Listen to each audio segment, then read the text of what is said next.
ಜಿಲ್ಲೆಯ ವಾಯು ಮಾಲಿನ್ಯ ತಪಾಸಣಾ ಕೇಂದ್ರ ಜಿಲ್ಲಾ ಮಾಲೀಕರಿಂದ ಎಲ್ಲರಿಗೂ ಕೂಡ ಸ್ವಾಗತವನ್ನು ಬಯಸುತ್ತೇವೆ.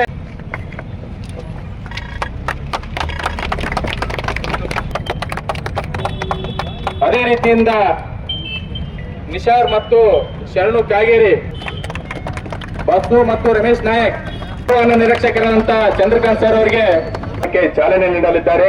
ಆದ್ದರಿಂದ ನಾವೆಲ್ಲರೂ ಚಪ್ಪಾಳೆ ತಟ್ಟೋದ್ರ ಮುಖಾಂತರ ಇದಕ್ಕೆ ಚಾಲನೆಗೊಳ್ಳೋದಕ್ಕೆ ಸಹಕರಿಸಬೇಕಾಗಿ ವಿನಂತಿ. ಈ ಪ್ರೋಗ್ರಾಮ್ ಎಲ್ಲ ಹಮ್ಮಿಕೊಳ್ಳಲಾಗಿದೆ. ಅದೇ ತಮ್ಮ ಸಂಬಂಧಪಟ್ಟಂಗೆ ಜಾಸ್ತಿ ಇರುತ್ತೆ. ಯಾಕಂದ್ರೆ ನಾವೀಗ IC ವೆಹಿಕಲ್ಸ್ ಅಂತ ಏನು ಹೇಳ್ತೀವಿ, ಇಂಟರ್ನಲ್ ಕಂಬಷನ್ ಇಂಜಿನ್ ವೆಹಿಕಲ್ಸ್ ಅಂತ, ಅದಕ್ಕೆ ಒಂದು ಮೇಜರ್ ಪ್ರಾಬ್ಲಮ್ ಅಂದ್ರೆ ಇದರಲ್ಲಿ ಕಂಬಸ್ಟಿಬಲ್ ಗ್ಯಾಸಸ್ ಮತ್ತು ಎಲ್ಲ ಈ ಕಾರ್ಬನ್ ಡೈಆಕ್ಸೈಡ್, ಮಿಥೇನ್ ಎಲ್ಲ ಇದು ಅದರಲ್ಲಿ ಏನೇನು ಎಕ್ಸಾಸ್ಟ್ ಅಲ್ಲಿ ಏನೇನು ಬರುತ್ತೆ ಅದು ಒಂದು ಸಾಕಷ್ಟು ತೊಂದರೆಗಳು ಮತ್ತೆ ಗ್ಲೋಬಲ್ ವಾರ್ಮಿಂಗ್ಗೆ, ಏರ್ ಪೊಲ್ಯೂಷನ್ಗೆ ಕಾರಣ ಆಗಿರೋದು ಮೇನ್ ಒಂದು ಘಟಕ ಅಂತ ಇದೆ ಅಂತ ಎಲ್ಲ ನಮ್ಗೆ ಗೊತ್ತಿರೋದು ವಿಷಯ.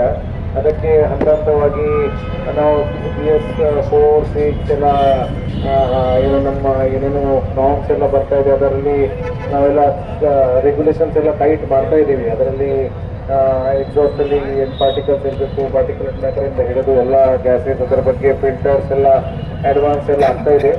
ಸ್ಟಿಲ್ ನಿಮ್ಮ ಹಂತದಲ್ಲಿ ಕೂಡ ನೀವು ಕಾಳಜಿ ವಹಿಸಬೇಕು. ಅಂದರೆ ಇದರಲ್ಲಿ ಗಾಡಿ ಎಲ್ಲ ನೀವು ಎಲ್ಲ ಯೂಸ್ ಮಾಡುವಾಗ ಯಾವುದಾದ್ರೂ ಕಾರಣಕ್ಕೆ ಇಲ್ಲಿಗಲ್ ಆಗಿ ಮಿಕ್ಸಿಂಗ್ ಆಗೋದು ಆ ಥರನೆಲ್ಲ ಆಗಬಾರ್ದು. ಮತ್ತು ಓವರಾಲ್ ಪೊಲ್ಯೂಷನ್ ಕಂಟ್ರೋಲ್ ನಾರ್ಮ್ಸ್ ಏನೇನಿದೆ, ಸರ್ಟಿಫಿಕೇಟ್ಸ್ ಏನೇನು ಬೇಕಾಗುತ್ತೆ ಅದು ಕಟ್ಟುನಿಟ್ಟಾಗಿ ಪಾಲನೆ ಮಾಡಿ.